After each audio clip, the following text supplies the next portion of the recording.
We'll see how this goes.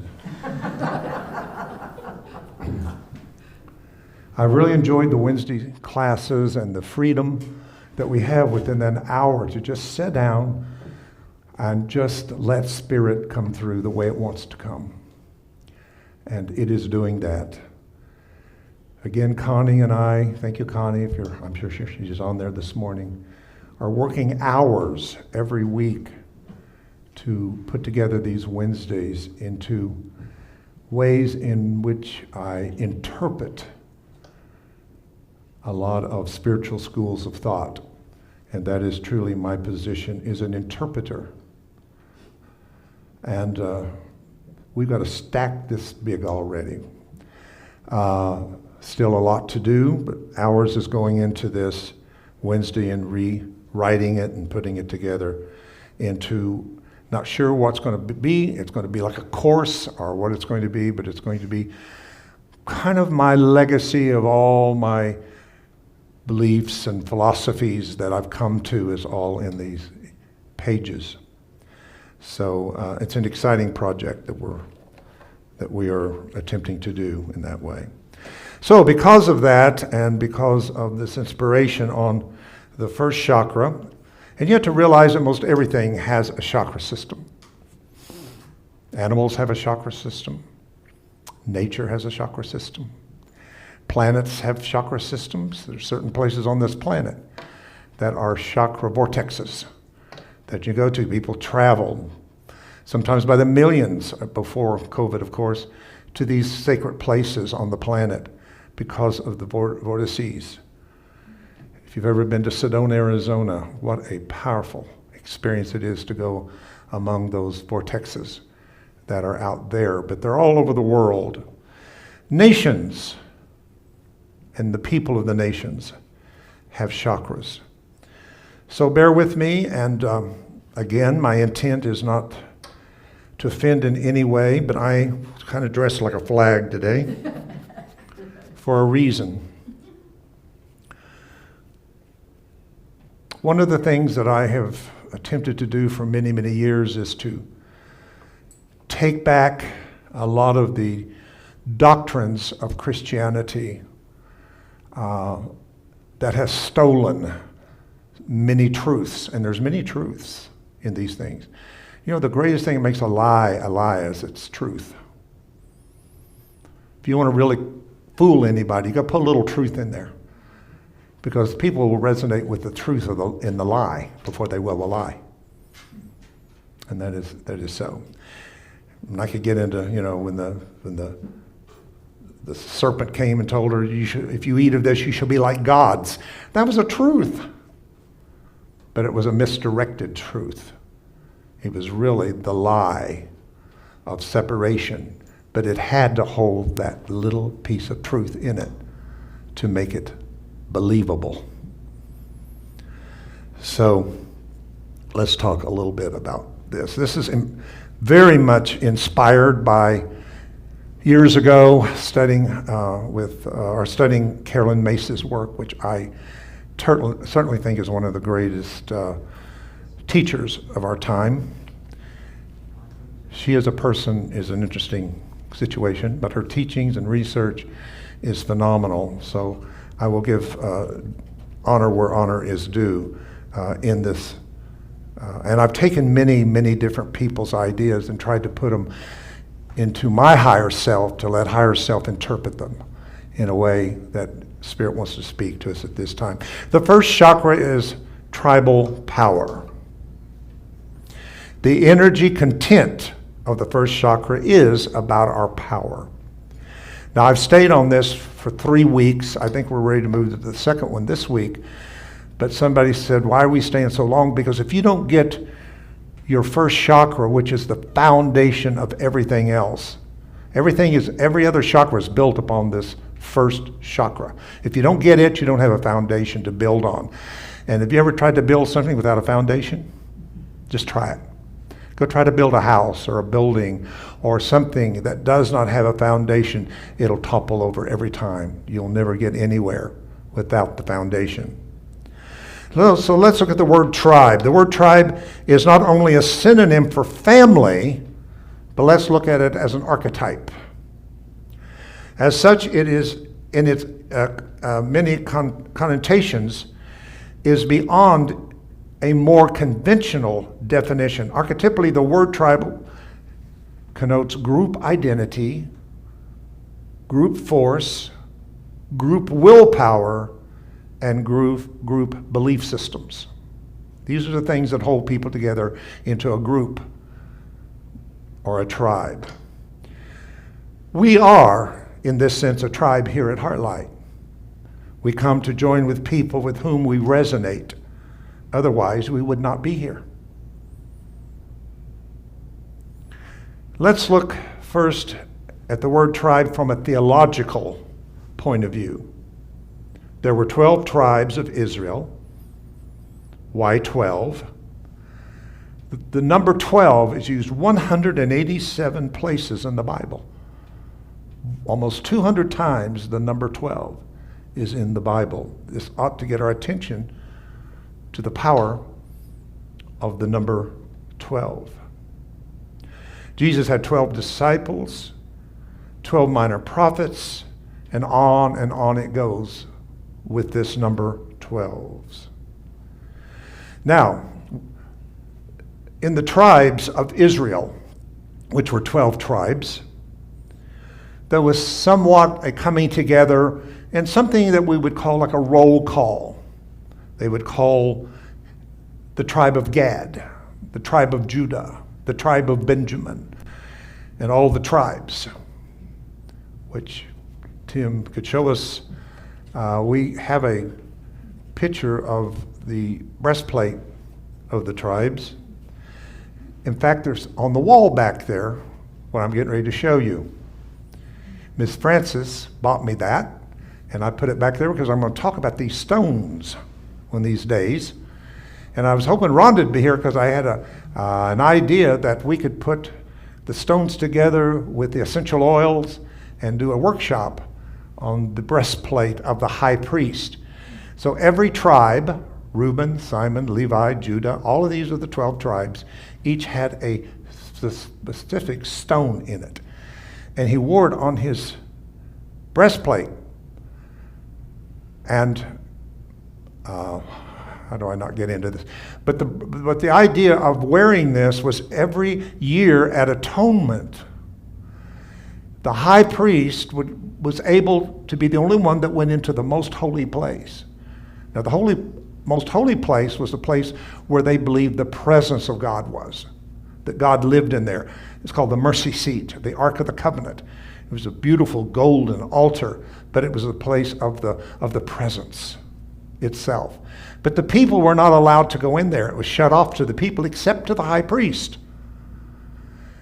And the high priest would go in for the atonement of all these tribes. Now, these tribes would have been about maybe 2 million people at that time of Israelites. So in his heart area, in his heart chakra area, was carried the representation of every one of those people in the tribes and the stone. So they didn't have to go in. They got the benefit of the atonement just because the high priest represented them and took them into the presence of God, where there was the sacrifice made for the sins of the people.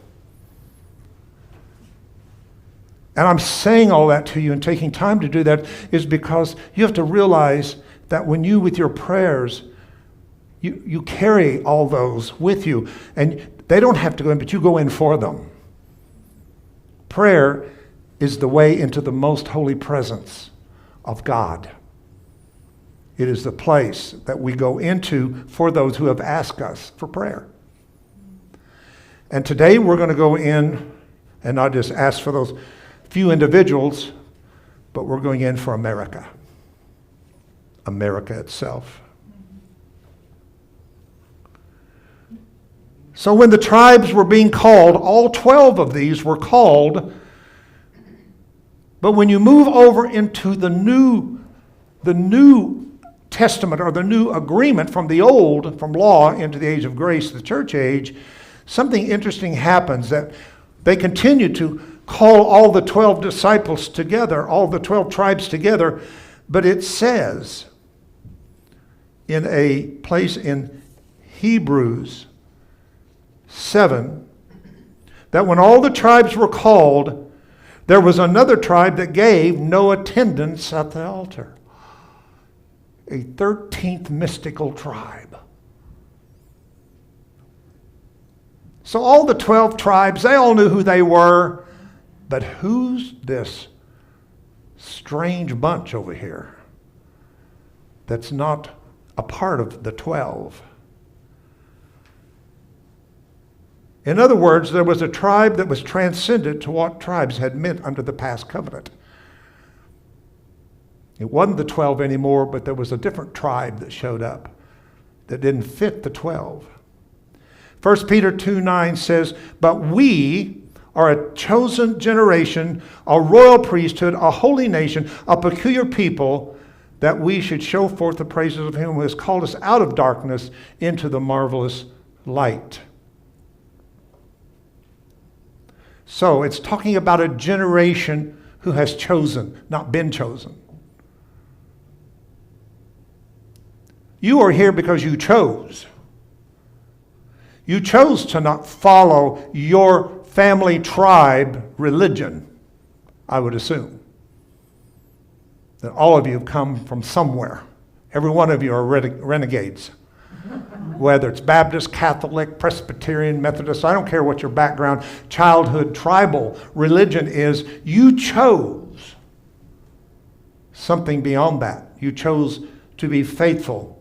And in doing that, when it talks about the fact that we're a royal priesthood, this is not some special thing. It means a royal priesthood means that you come to your royalty or your sonship or your daughtership or your divine sacred self. That is your royalty.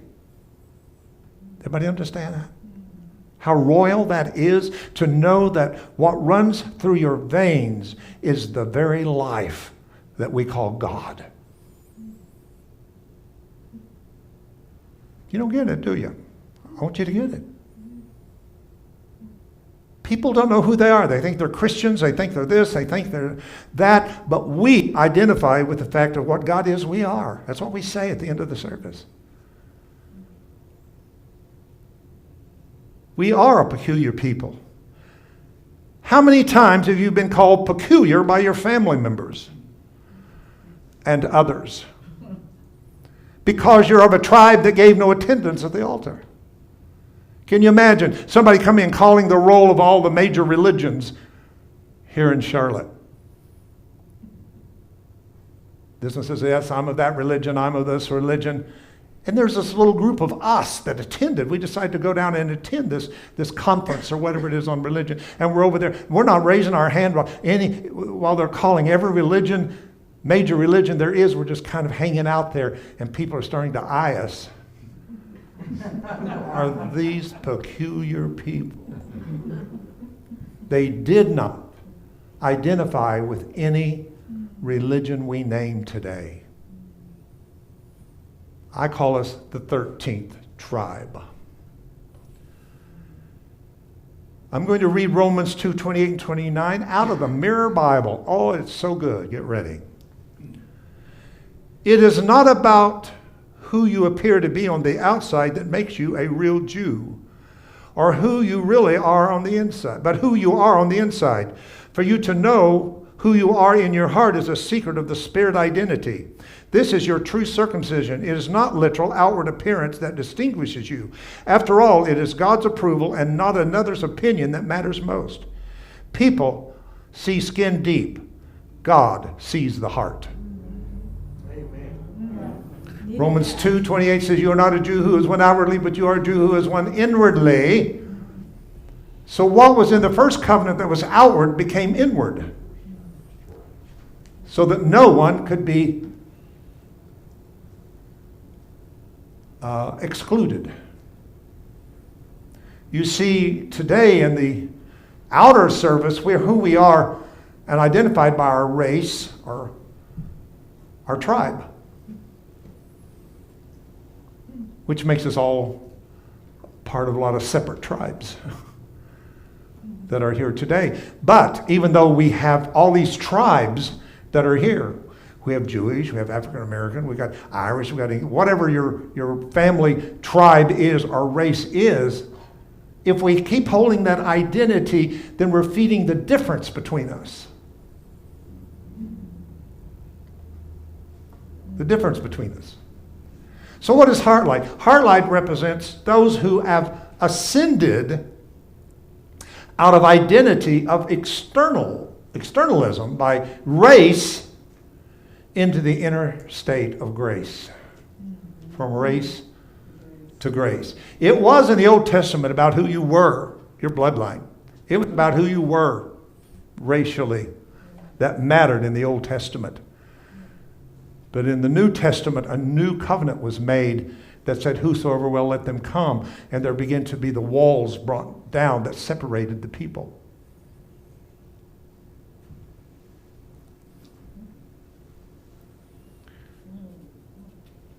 Thank them for recognizing that you are part of a tribe that gave no attendance. So if people say you're a little strange, peculiar, I don't know what you believe, I don't know what you're going to over there, say thank you.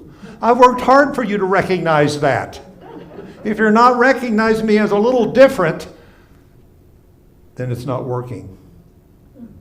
It's an honor.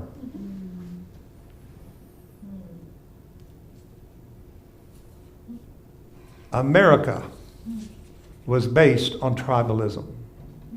Stop and think. Why did people come to America? And this excludes African Americans and Native Americans. But the rest that came into America were immigrants. My people, Irish, English, I guess is what I am, as far as I know, came here for a better life. They came to America. They chose to come here. African Americans did not choose to come here. They were brought here. Native Americans were already here, but the rest came over for a different life. And your ancestors, most of you in this room, came here from a different place. They were immigrants. America was built to be a place for immigrants. Has always been that. Give me your tired, give me your poor. We welcomed them. And the idea was, of course, that America become the melting pot of all peoples. But unfortunately, it's a melting pot that hasn't melted, but it's working on it. Your tribal identity is in your first chakra. And the first chakra is showing up in America to be healed and balanced. This is the time of dealing. And if we're going to try to go above that, it's not going to work until we get this first chakra straightened out. I don't care how wealthy we become, how successful this group becomes and this group doesn't, which is a lot of what American thinking is today, is you that are fortunate will become very highly blessed and you that are not won't, and all of that idea, when actually we all should start from the level that we are equal and have equal opportunity to our potentials and possibilities. So it didn't matter whether we was poor, uneducated, we were received into America because we were the melting pot, again, that didn't melt. So what I want to talk about is viral and other epidemics are very much a reflection of both the current issues of the cultural tribe and the health of the social tribe's immune system. This point is essential to note because each of us is connected through our first chakra attitudes, not only our individual, but our collective. Let's look at the dramatic example of a social tribe's energy capacity to manifest illness would be the polio epidemic of the 1930s and 40s. In October 1929, the American economy crashed and the Great Depression began affecting an entire nation. In describing how the American people felt during this time, politicians and business executive and workers, both men and women, all described themselves as having been crippled by an economic disaster. America was financially crippled. In the early 1930s, the polio epidemic surfaced after we felt crippled by the finances and showed up symbolically as a virus representing a crippled nation. I remember this time. I was that young, but I remember people on iron lungs in the 1950s and 40s and how horrible it was at that time. Those who felt most economically crippled, either by actual experience or by fear of it, were energetically most susceptible to the polio virus. This is very important, because I ask about this particular virus. It is treating people so differently. It's hardly touching some people all the way to death. We hear every kind of story there is on how this virus affects people. There's a reason for that.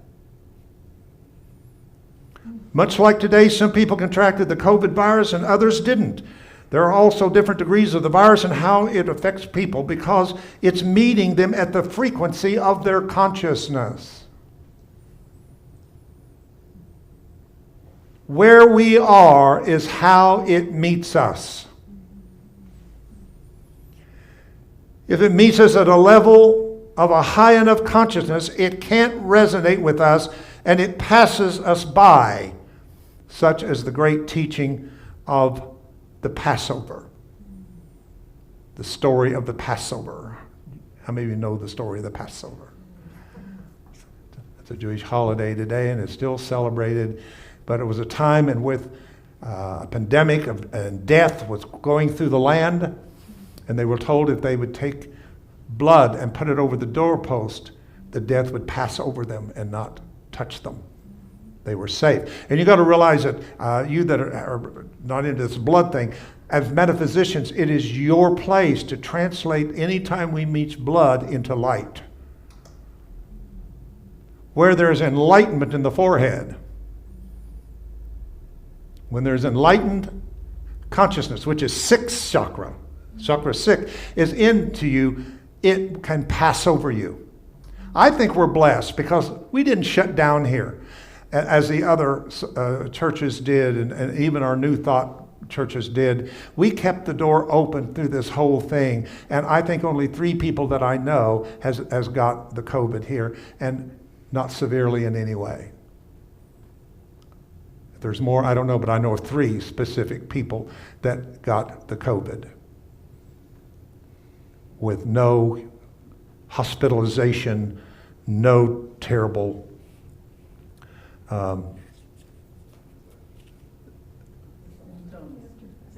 symptoms. Yeah, symptoms, thank you.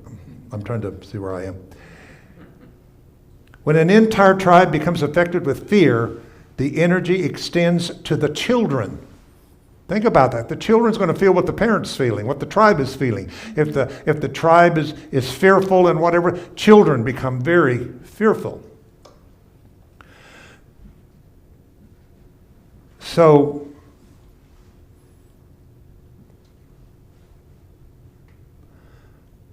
the sense of being crippled was so quickly woven into the tribal psyche that American voters even elected a president crippled by the polio virus. Franklin D. Roosevelt had the polio in a wheelchair. A living symbol of both the physical weakness and an indomitable resilience. Not only did he have it, but he was going to lead us out of it. It took a physical tribal event, an experience of physical strength, which was World War II, to heal the American tribal spirit. The sense of heroism, tribal unity, supported by the sudden increase of jobs, restored pride, power, and honor to its tribal members. At the end of that war, American nation had assumed a global leadership role again. In fact, the United States became the leader of the free world because of its development of nuclear weapons, a position that brought enormous pride and power to the culture, tribal first chakra. In other words, a different consciousness of pride and power was restored to the people after the great fear of this epidemic. This changed everything. It changed the frequency. It changed the vibration. And when this took place, once again, the recovery was reflected in the language of the tribal spokespeople who described their newly healed culture as economically on its feet again. We're on our feet again in America. With that shift in consciousness reflecting a healing tribal spirit, the polio virus could be defeated, and the spirit and attitude of the tribe was ultimately stronger than the virus.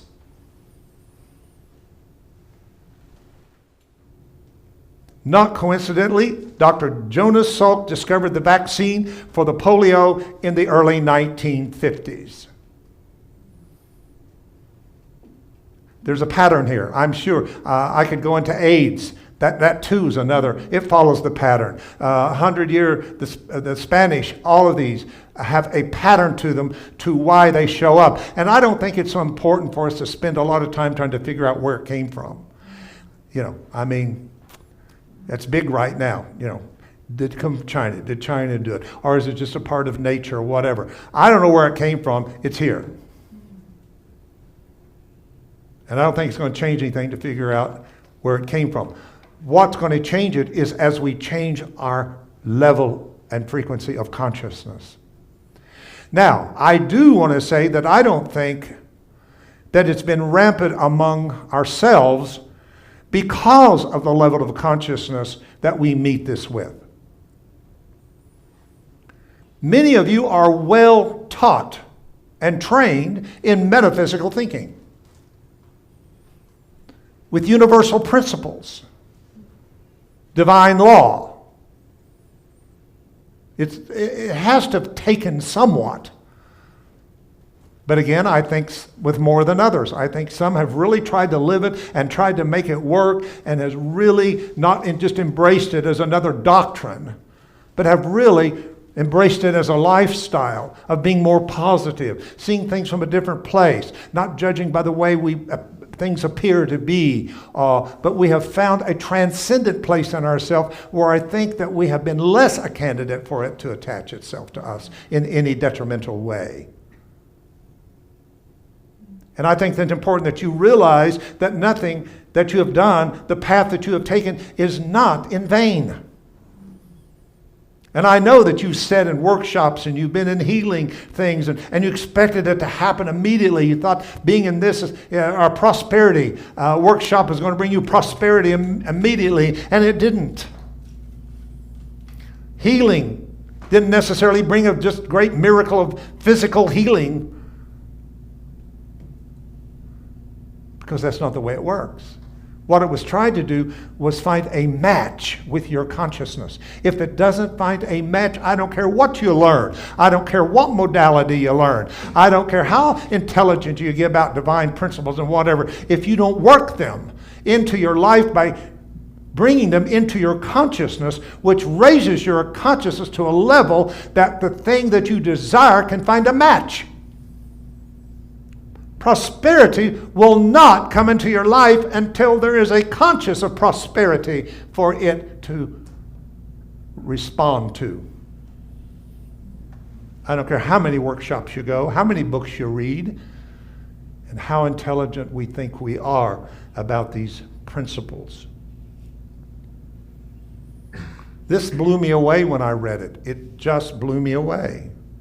With that as a model, maybe it is time to do some self-searching about what is happening to us in America. What consciousness are we resonating here in America?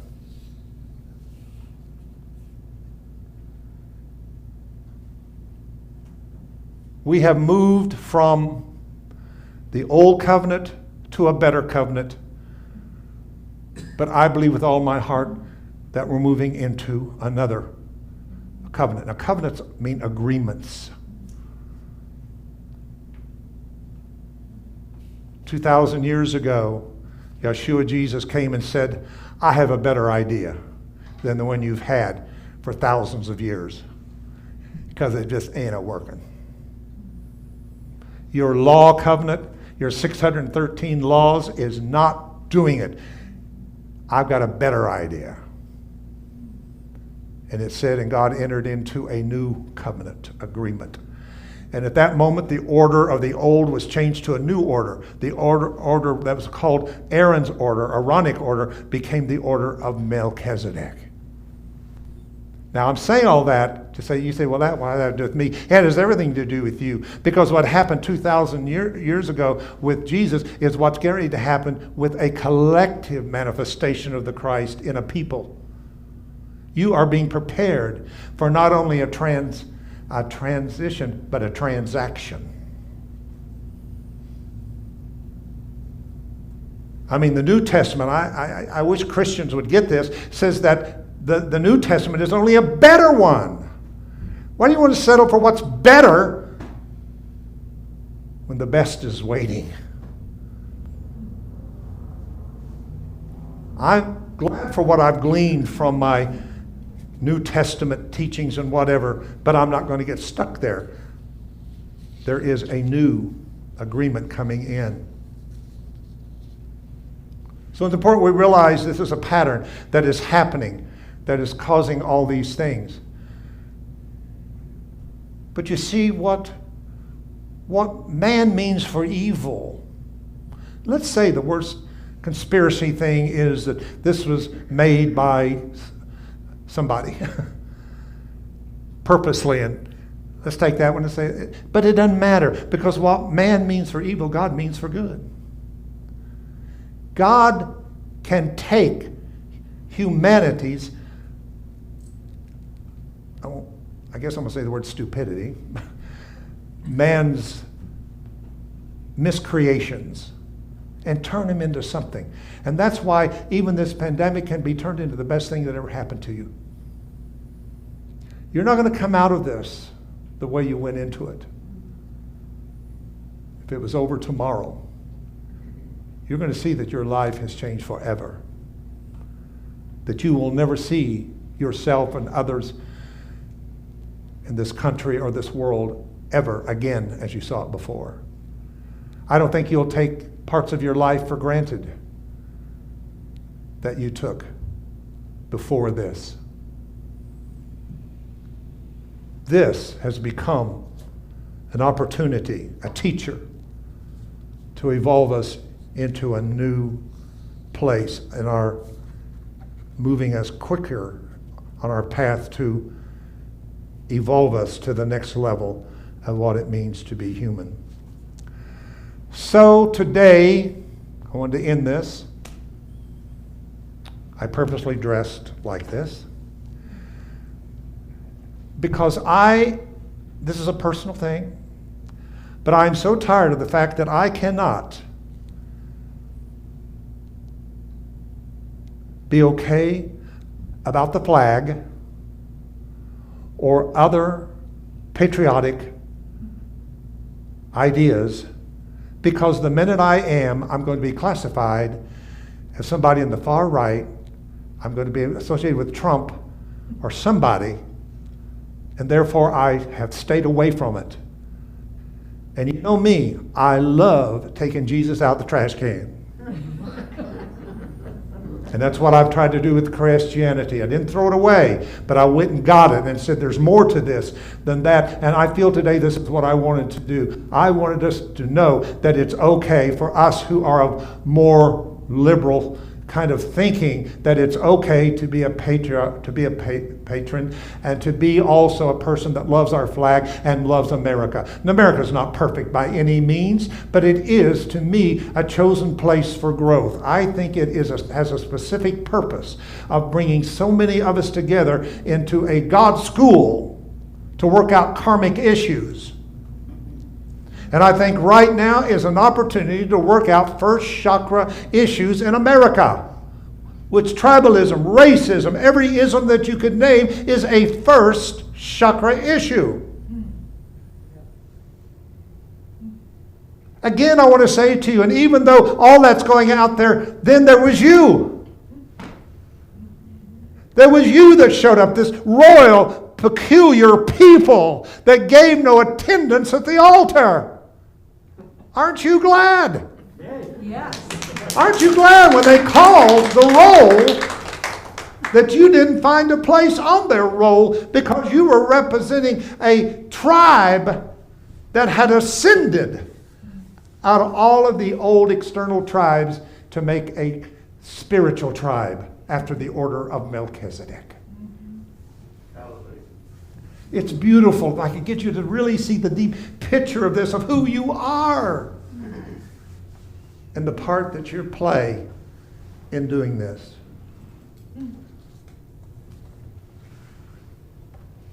So,